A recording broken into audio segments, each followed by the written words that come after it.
Hey, good afternoon, everyone. How's Hello. everybody? Good afternoon. Hey, Hi, how good are you, afternoon. Antonio? Good I'm doing afternoon. good. How are you, George? Right? How are you? So I see. Uh, how are you, Khalid? I I'm see great. 9 people so far, right? 9 people. And before I came to this collaboration session, I checked the discussion board. Um, and yeah, let me share my screen. And I have 9 people here, and in the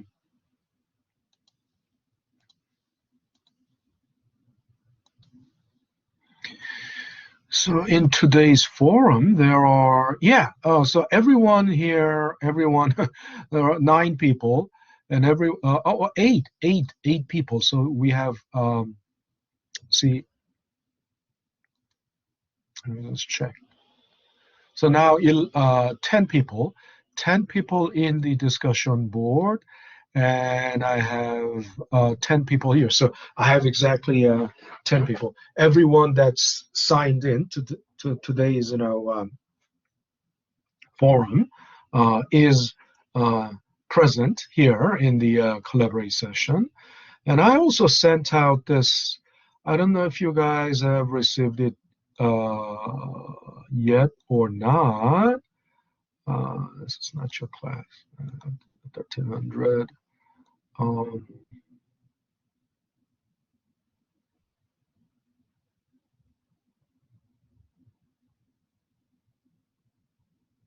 okay, this is the latest one that went out.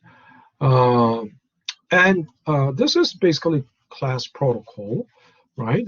The first order of business is to establish the physical proof of your attendance in the discussion board at the scheduled class time sharp. The scheduled dates discussion forum will open, where you must report attendance by creating your own discussion thread by stating your last name, first name, and the subject line. Then check out the instruction for today's lecture and follow and comply with the instruction. Yeah, so everyone is there in the collaborate session. Um, so we were talking about. Yeah. Professor, I don't think I did this. Can I do it after this class? No, Or no, do I? do it during. Do do it now. Do it Okay. now. Okay. Yeah, it doesn't take. You don't have to sign out of the collaborate session. You can simply when you open the collaborate session, you were originally somewhere. Uh-huh. Uh, do it ASAP, because the I'll do it ground now. is to validate it as present, to Mm-hmm. validate your record as present, you must report attendance within the first 30 minutes. So if you do it after the class is over, then it will be Okay. recognized as late. Okay. Okay? I'll do it now. Mhm. All righty. Uh, so we were talking about the difference between, annualized return and holding period return last time. And the reason is, of course, uh, we need to standardize. We need to standardize the holding period return, because holding period can vary from, multiple years to just, one month, or even, one day, or even 10 minutes, right? Holding period of an asset can vary uh, across the investors and across the types of assets. So how do we standardize it? So we need to take the annualized, we need to use the annualized return. An annualized return is, different from technically, annualized return is different from annual return. But people use the terminology in confusion. They use it, interchangeably, as if they are the same thing. in confusion. But if you think about it, annual return means that the data existed already as annual data, right? Annual return means, the annual data, whatever annual data it may be, whatever data it may be. If it is, annual data, that means data already existed as the data exists already in annual form. Okay, so people collected data. Statisticians, who collect the data.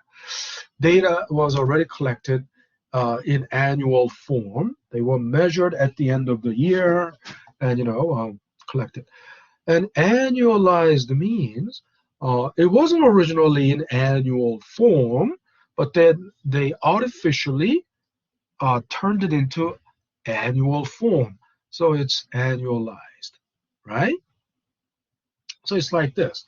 If your holding period is like 10 years, you might think, oh, then if I divide it by 10, that must be the annualized.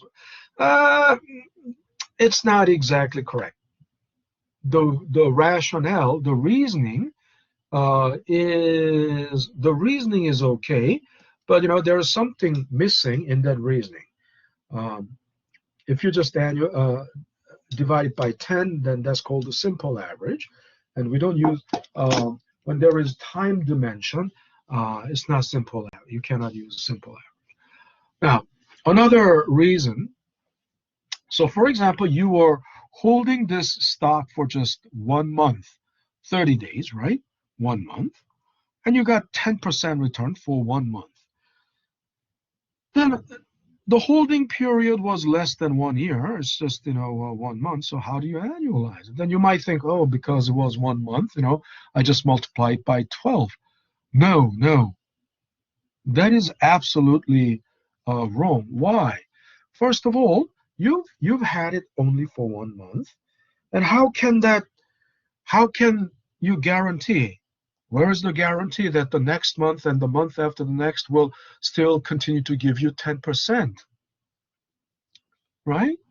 So this hasn't happened. So you can't say, uh, this. You can't say that this is the case. No, you can't. Um, you cannot simply multiply. So if your holding period was less than uh, 1 year, then how do you annualize it? Well, if that's the case, then you would collect, the monthly returns data for the last, let's say, 5 years, or at least, for the last 12 months, including the current month. So if you have like, uh,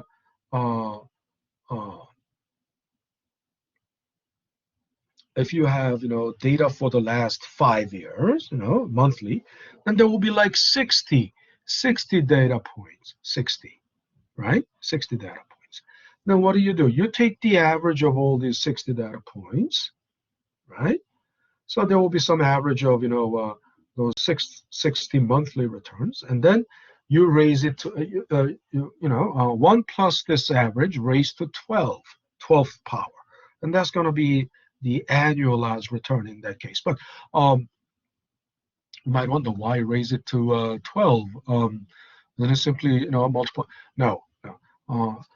And let me get to that.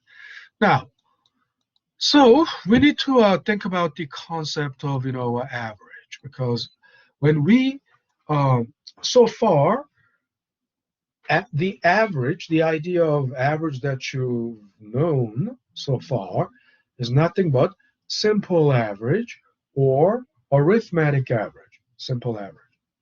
What is simple? Something like this. Basically, simple average is what you know as average, but you cannot use simple average when there is time dimension. Also, you cannot use simple average when the data points, data values have different weights. So first, let's think about the difference between simple average and weighted average. Um, as I said, simple average is, the concept of average that you know. But and it can be used when the data set, right? Each data point is not correlated with another other data point. A good example is average height of the people in this class. So suppose I want to take the average height of the people in this class. Let's say there are 25 people in this class. What do? I take the height of each, student, every individual, every student, and then I add them up, divided by 25. And this is perfectly all right. Why? Because your height, no single height is related to another. You understand? Your heights are all independent of each other, right? My height isn't correlated with yours, or depend.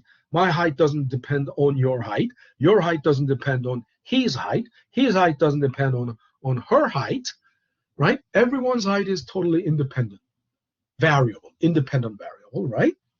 They're not correlated with or dependent on anybody else. And these data points are all taken at the same single point in time. In other words, it's static or synchronic data. In other words, your height wasn't from like 5 years ago, and her height isn't from 2 years ago. It's not like that, right? It's not like, I collected this data set from different points in time. They were all taken almost at the same time. I mean, I may have taken someone's height today or someone else's height from yesterday, but they are basically between today and yesterday. You may have grown like, some micro meter, micro inches, but generally that doesn't a couple of days difference doesn't make any difference, right? It's not like you shoot like 5 inches over a couple of days. So it's basically called latitudinal data, latitudinal or static or synchronic data, or cross-sectional data, cross-sectional, because I'm looking at the cross-section of the people, right?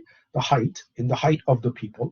I'm looking at the cross-section of this data sample, right?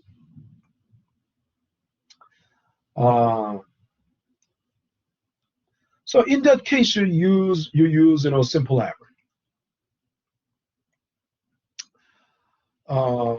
And so this is the now you should be able to easily understand this notation. This notation means xi is the individual variable. I, that stands for individual, and so x1, x2, x3, x4, x5. That I subscript I runs from 1 through n. If I have 25 data points, yeah, you are 20 data points, right? In terms of height, 25. I have so x1 through x25. This is summation sign, summation notation, summation sign. I sum all these 25 data points and divide it by n. N is 25. Well, that's simple average. But the opposite of simple average is weighted average. It's not opposite.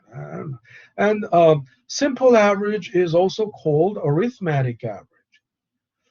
So then the opposite of arithmetic average is also weighted average, right?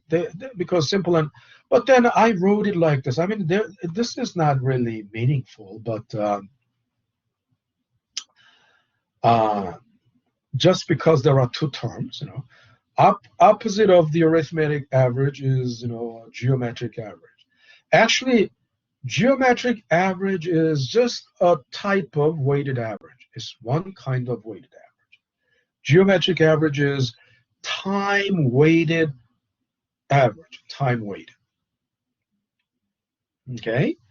Other types of, so the weighted average can be dollar weighted because dollar amounts would be different between, A, B, C, D, between different assets, different investments, right? Or one good example of weighted average is your one good your GPA calculation. Your GPA calculation, and it is also done in the main lecture, so I'm not going to go over it all over again. Now, you took let's say last semester these 4 courses, and you got B plus B, A minus A, and they are numerical points. Numerical points for these grades are 3.5, 3.2, 3.7, and 4. And if you think, oh, so my GPA must be average of these numbers, so you add them up, divide by 4. No, that's wrong. Why? Because they carry different weights, and their weights are expressed evident in the credits that they carry. Math has always 4 credits. English 3. So if they have different weights, it's like different dollar values they have. So you cannot just add them up and divide it by 4 because their importance, their weights are different. So then what do? You weight them. You weight this, right? You weight these grade points by their credits, by their weights. So this times this times this times this. And then those are weighted points. And then you sum the weighted points, divide the sum of the weighted points by the sum of those credits, by the sum of those weights. And then that's the GPA. Okay, so that's the weighted average. Then the geometric average. To understand geometric average, we will need to. So you have this file because I have a question. I told you to download this file. Excuse me, sir, Professor? Yeah. I have a question about the weighted average, right? Uh-huh. So basically, all you have to do is get it to a common weight balance after averaging all the weights together. Common weight? There's no such thing as common weight. I meant to say like you add all the weights together to get them. I'm just having a hard time understanding what do you mean by the common weight average. Okay, you don't add weights. You look. These are your data. In other words, 3 B plus B, A minus A. They are your, but they are not numerical data. Numerical corresponding numerical data for B plus is 3.5, right? B is 3.2, A minus 3.7, A is 4. But then they must be weighted. They must be weighted by their weights. They have these different courses have different weights. You understand? Yeah. They are not treated the same. Why do you think English is 3 credits, but math is always 4 credit? Because math is more important than English. Okay. I mean, some you might say, isn't English? Look. You may disagree, but what it means is math requires more cognitive power. Right. You understand? No, I agree with you. Yeah, math requires more brain power. And art, of course, these days you don't find 1 credit art class that much, but at least 2 credits. But 1 credit means you meet once a week. 4 credit means you meet once 4 hours a week. 1 credit means just 1 hour a week. Why do you need to meet 4 hours a week? Because it takes more brain power to process the lesson, right? English, relatively easier than that. And this is like ethnic studies, So the the difference in credit means, credits mean the differences in credits mean that there is, different differences in the level of efforts that are required. Differences in the brain power that is, required. Okay, I So they understand. cannot be treated the same, right? A in art cannot be treated same as A in math. So that's why you must weight them. Weight is, data points by their credits. Weight. So that's this times this times this times this. That's the weighted result, right? Can't you see? I mean, just by one look at it, 3 times 3.5, that's 10.2, 10.5. 4 times 3 point. Those numbers, what explains those numbers? It's the product of these two, right? Product of these two numbers, right? So Yeah. sum of all these weights must be divided by sum of all these numbers. Sum of all these numbers must be divided by sum of all these numbers, and that's the GPA. Okay, that's the weighted average. Okay, Okay. now, all righty. So back here. So you must have this file open in front of you. Okay, do you have this file open in front of you? Because we're talking about the geometric method. Professor, unfortunately, Yeah. I can't Yes. use my laptop No. today, so Oh, you don't have the laptop. So yeah, what are you you're I'm using? my phone. Hmm? I'm using Yeah, my your phone. phone. From your Okay. phone, it's. But then, look, if you can't access this file, if you can't download this file, Uh-huh. you will need to do it. You will need to do it later. I mean, I gave you 5-day window. All the files are there for 5 days. So, and the intention is to let you have access for 5 days. But it doesn't mean you access it only once. You can replay those videos, the Uh-huh. main lecture videos, as many times as you need, Okay. as many times as it takes for you to fully comprehend. So Okay. you will need to do it. You will need to catch up later because, again, the main lecture videos are already there, and if you have been watching it, then you must have done it already, Uh-huh. right? And Yeah, but I haven't seen it yet because this is my first class and it's oh, okay, but look, because I can't tell who's speaking to me, uh-huh.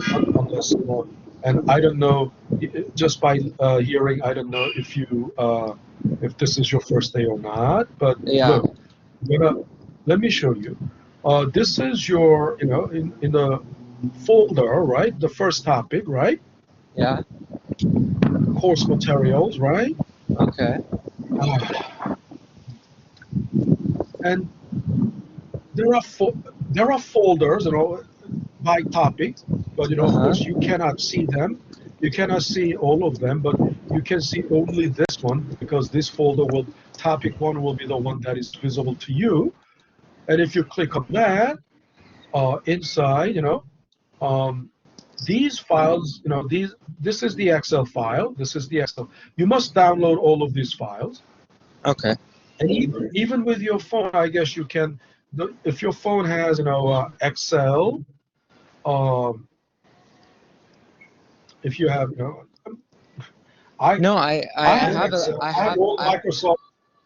I have all the Microsoft Office apps on my phone, uh, but it has a very limited screen. It's going to be working with an Excel file, working with a spreadsheet on a phone. That is a exactly. crazy. Right?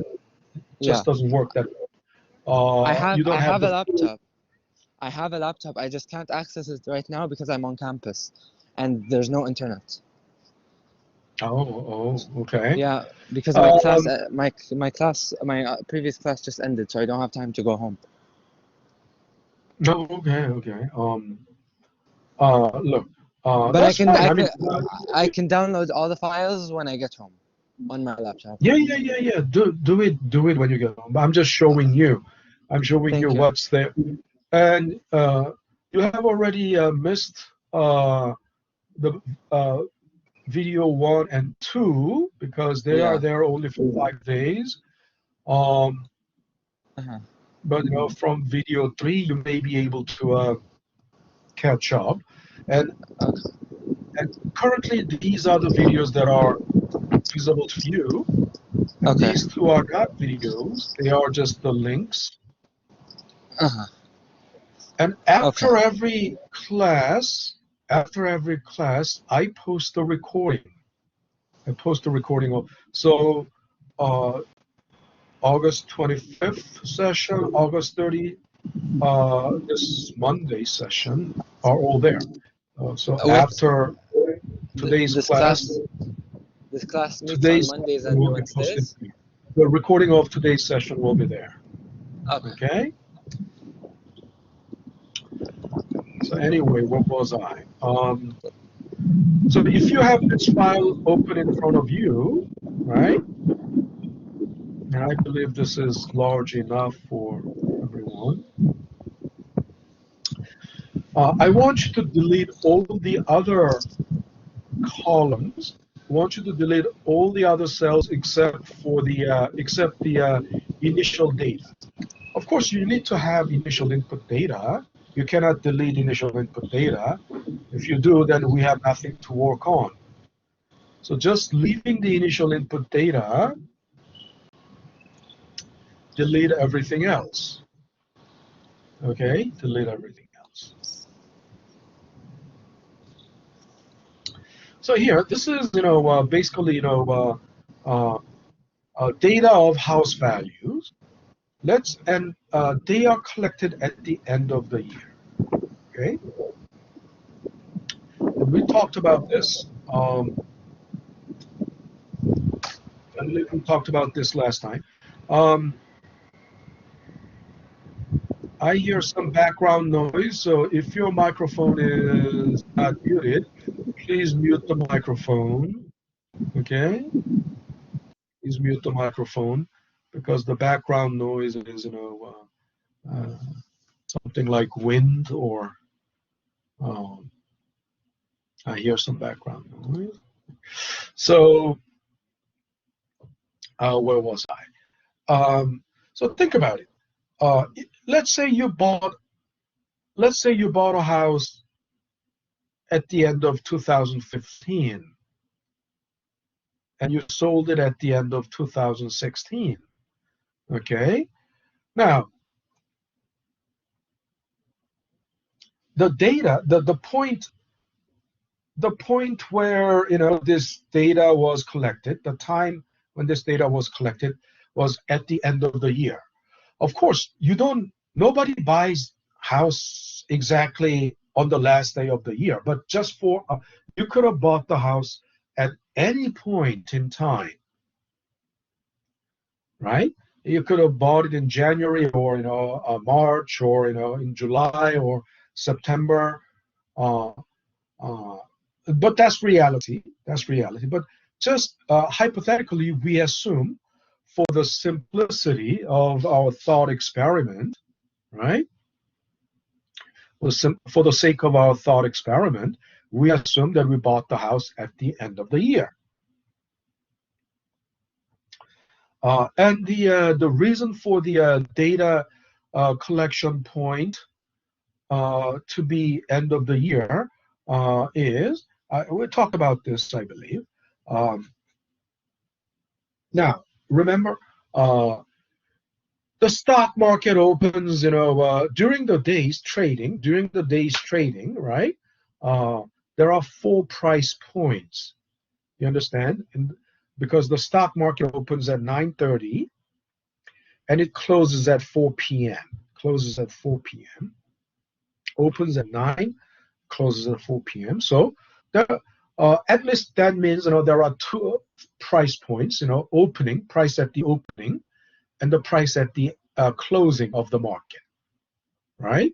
Open, close, and then during the day, the highest point and the lowest point. So there's a high, low, open, open, high, low, and close. But of these 4 price points, which one is the most relevant, or which one is the most important? I believe we talked about this. Anybody? The selling price, what they sold the house for at the Selling? end. What? I don't think you understand. I don't think you understood my question. My question was, of the 4 price points, and I told you, there are 4 price points: open, high, low, and close. Oh, the You closing understand? price point is the most The important. price, of course, because and who gave me that answer? Who gave me that answer? Keisha Anderson. Okay, Keisha.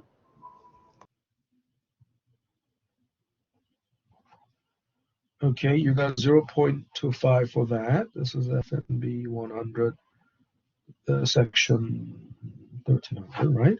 Okay, Keisha, you got 0. Yeah, the question was, in the stock market. Look, I was talking about the stock market. The stock market opens at 9:30, closes at 4 o'clock, and the trading goes on during that time frame, during that window. And during the there will be a lot of transactions, multiple transactions during the day's trading. So, but there are 4 price points, opening, closing, the high, and low. But of these 4 price points, the most important one is the closing price. Why? Because that's the conclusion of the day. Conclusion of the day, right? That's the daily price, right? The data is daily, but something like house values, it will be most likely collected. I mean, they will collect it monthly, right? Because you wouldn't necessarily, you can do daily house price movements, but daily house price movements are not that meaningful. I mean, there won't be that much variation, and it's not because uh, the house values move rather slowly. It's not like stock price, because bid and ask is not happening that frequently, like stock market. But anyway, so for house values, the most frequent data interval would be monthly, but and quarterly, and then uh, annual price changes, right? So they will collect data at the end of the year, and end of the year house value would be the most relevant one, because uh, closing, as I said, closing price is the most relevant, because no matter how high it was during the year, no matter where it opened, no matter how low it was, they are all irrelevant, because end of the year price is always the conclusion. End of the year price is the conclusion, right? Makes sense? End of the year, it's the conclusion. So then think about it.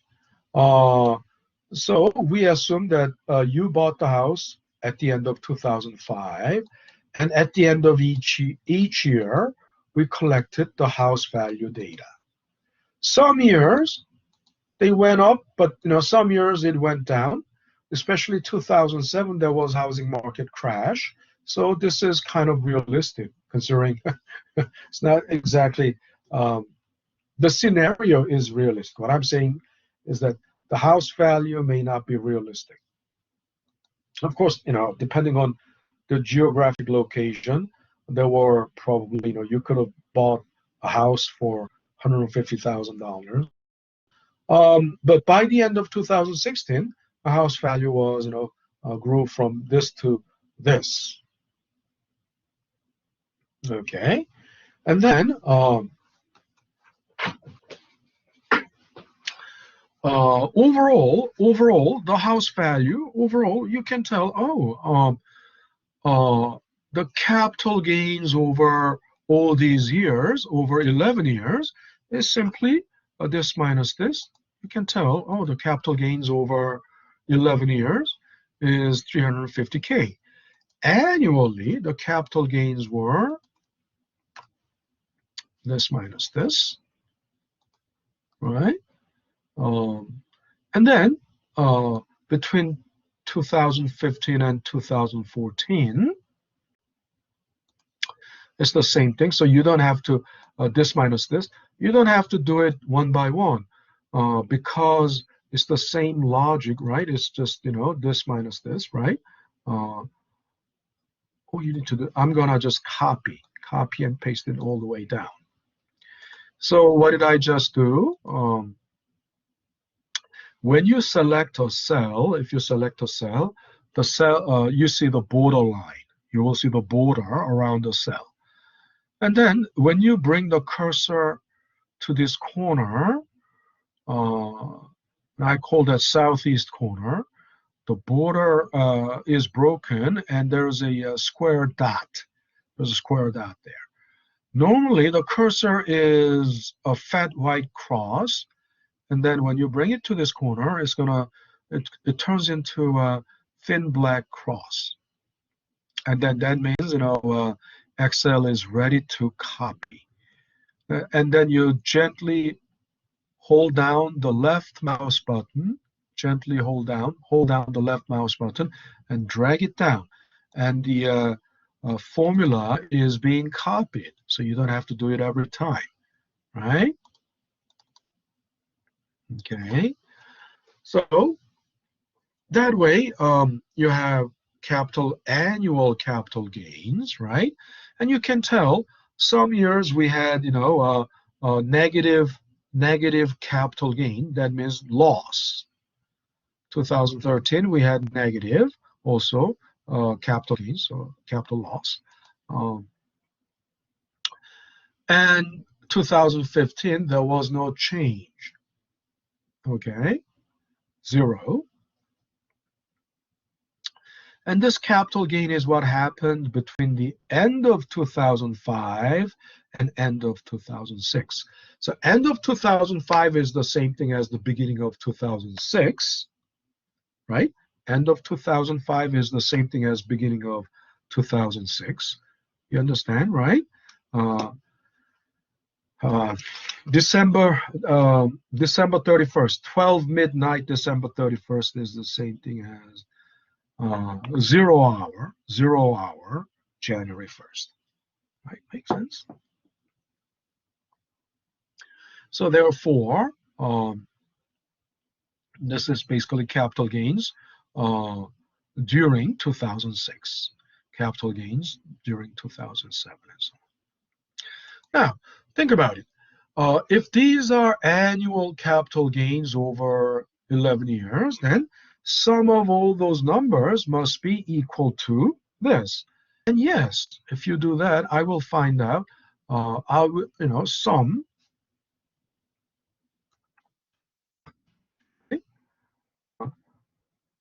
this data range, right? C2 through C12. Of course, it should be exactly the same thing, right? So what is column D? Column D is, the rental income. So let's say this house was a very big house, like 4-story, 8 bedrooms, 4 bathrooms, something like that, a big house. And let's say this is more than big enough for you. I mean, you live by yourself or you live with your partner or, So basically then you can use just one floor. You can use just one floor and you can rent out you can sublet the other floors. Right? So what do? But you know, for the first 3 years, you didn't rent it out. Why? Of course, it takes. This was a single family home, a single household, you know, home originally. Uh, then to turn it into a multiple household uh, uh, dwellings, multiple household uh, building, you gotta, you know, go through some process, you know, legal process. You gotta get a permit from the housing department, from the city, and you gotta meet their requirements, you know. So a little, some renovation may be needed. I mean, this is an old building. A lot of renovation may be needed. A lot of renovation. So let's say for the first 3 years, you couldn't sublet it, but from the fourth year, you sublet it. So these are annual rental incomes. Annual rental incomes. So obviously, then, you know, to get, you know, $18,000 annual rental, you know, you do, it must be, you know, $1,500 every month. $1,500 every month, right? And then from this year, you raised your rent by 10%. So that's what it is. And from this year, the rent was raised to 2,000. So this is, you know, basically, you know, and if we sum, right, everything, so I'm gonna, I can do the same thing, right? I can just drag it to the, you know, right, and the formula is copied, right? So some of all those cash flows are that, and we are ready to find out holding period return. Remember, the holding period return is simply PT plus N minus PT, which is capital gains, right? Capital gains plus sum of all the additional cash flow, right? Then these are the sum of all the capital gains, right? Capital gains, and this is the sum of all the cash flows. But first, we can think about two scenarios here. One, scenario number one. In scenario number one, let's say you didn't rent it out. You just use the house as your residence. If you did that, then there is only capital gains, right? Because you didn't rent it out. Basically, this term drops out because this term is zero, because there's no, you didn't rent it out. There's no. So in that case, that's scenario one. And let's think about then scenario two. In scenario two, you rent it out. So in scenario one, this is not a rental property. It's just your residence. In scenario two, you use it as a rental property. Then there is no additional income. If you think about only the, in scenario one, the holding period return is basically capital gains, this divided by initial investment, right? Okay, and it's the same thing here. I mean, you know, I don't have to do the same thing, but you know, now let me do it this way then. Is PT plus 11? I'm sorry, PT plus 11 minus PT divided by PT, or PT, P11 minus P0 over P0, price at time. So, yeah, the holding period return over 11-year holding period is 233%, and using the capital gains, which is the result of already P11 minus P0, that divided by this, it's the same thing, right? Of course. What about the holding period return with the cash flow? So this is the scenario two, right? I'll call this scenario 1, holding period return. Scenario 1, I can call it, you know,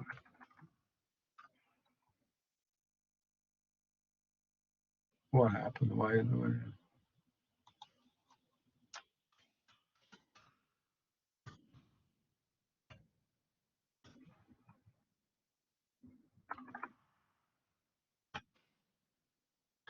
And this is scenario 2, holding period return.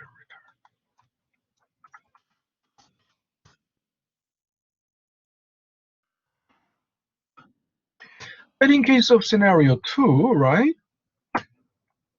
Of course, we know that it's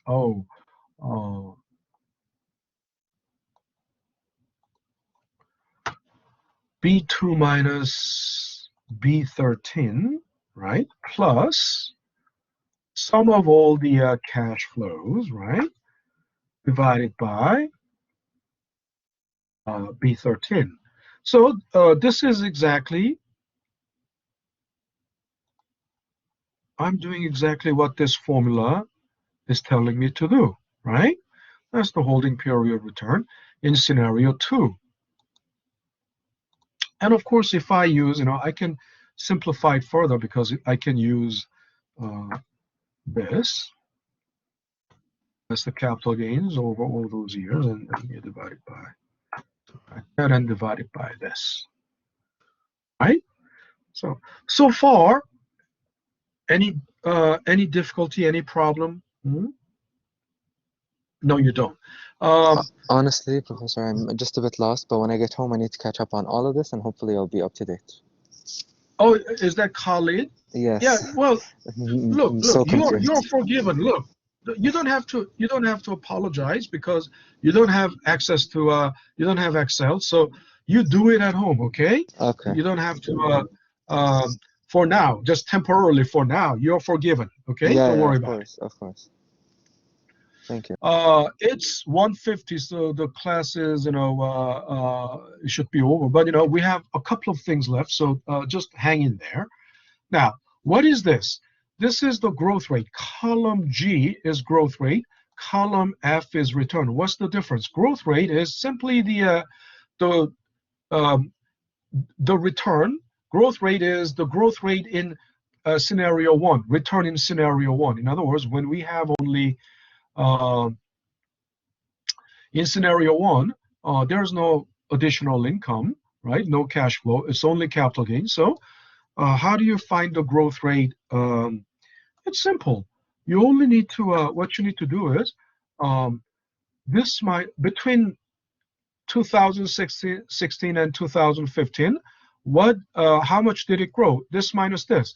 But that number is already here. Isn't it right?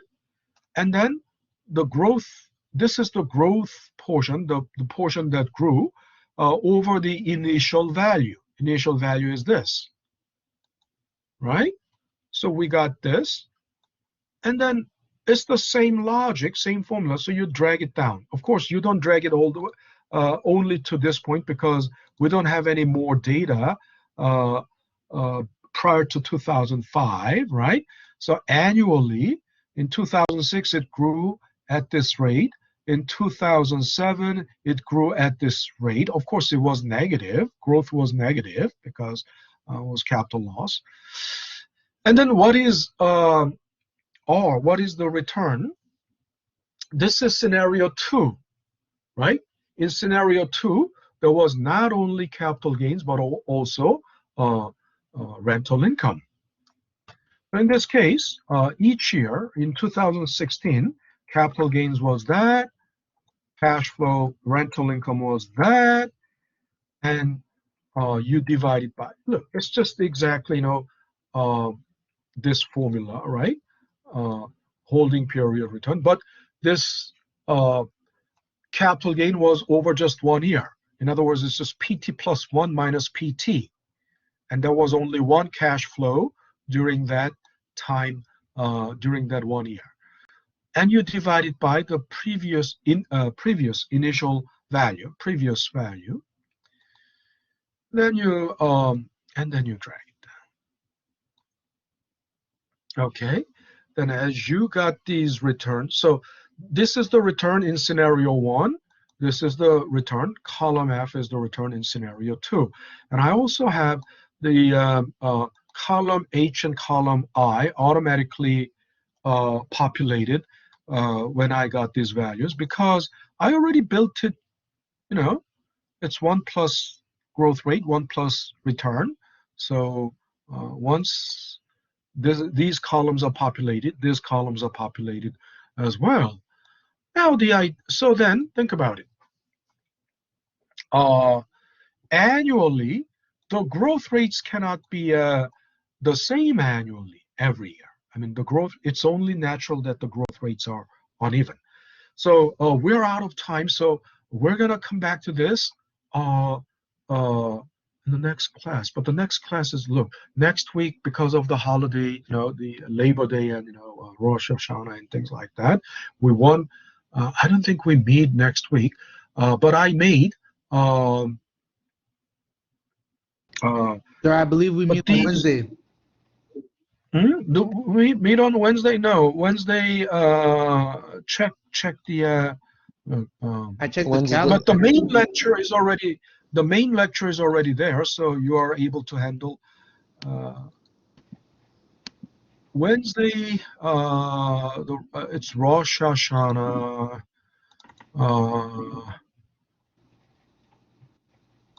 Is this? Yeah, this is, September 4th through 8th, no classes. So 8 is Wednesday. Oh, okay. Okay, but I made all the videos available. I mean, because there's a long gap, right? The videos for September 13th, I made it available from the 6th already. Okay, so you can already preview or study ahead, study in advance. Okay, alrighty. So we're out of time. So I will see you. I will see you in the next class. Okay, so please study all the videos that are there, because there's going to be a quiz coming up very soon. All righty. Okay. Have a good day, Professor. Thank you, Professor. Have a good day. All right, take care, everyone. All right, I'm thank signing you. out. Here. All right, take care, everyone. Goodbye. Signing out. Goodbye.